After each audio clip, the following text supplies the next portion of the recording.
am so excited to introduce to you our next guest.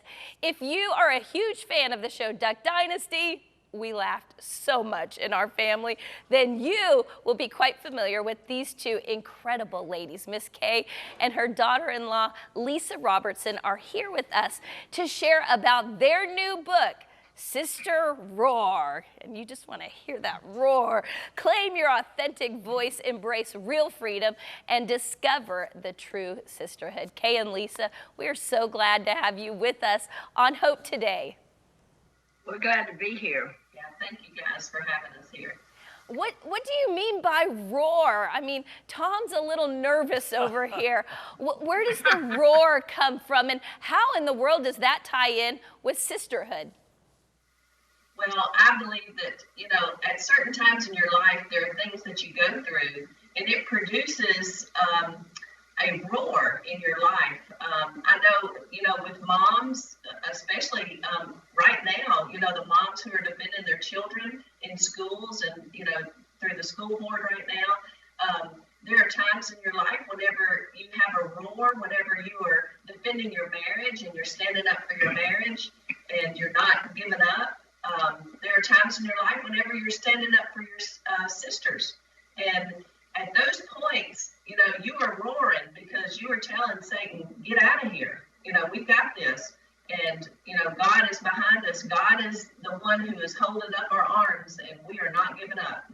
I'll tell you, the things we went through I did with Phil in his first 10 years when he stepped away from the Lord and following Satan.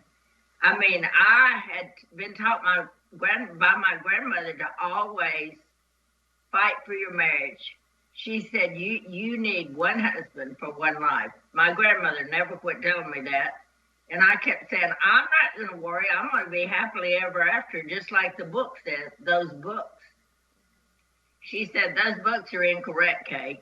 You're going to have trouble somewhere along the way, different kinds, but it's not going to be perfect, and everything's not going to be like you've got in your head. So she said, one day you will be fighting for your marriage, which I was. And when that did happen, I was thinking, she was right, and I was wrong. But I'll tell you one thing, I totally believe in fighting for your marriage in all you can do. And sometimes you can't fix it, but always trust God and try. That's what my husband said. Can you trust God? Can you try? And him who had went through that wilderness for 10 years, and when he finally came to Christ, he told me, he said, all I want to do now is bring it to as many to Christ as I probably helped send them to hell. Because he was such an influential person, even as a young man.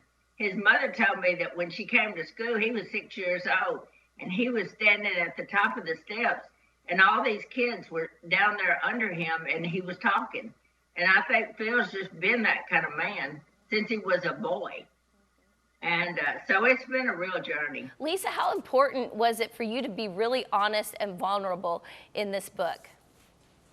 Well, I think that whenever you are honest with where you've been and where Christ has brought you out of, that produces hope for other people. Whenever we speak around the country, and then we do a book signing or something afterwards, I have so many women who walk up to me and say, your story is my story.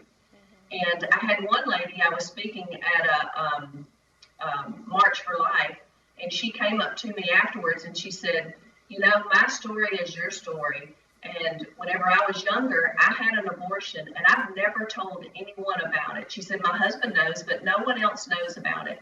My husband is a minister. Do you know how many people I could minister to if I just told that story about where God has brought me from?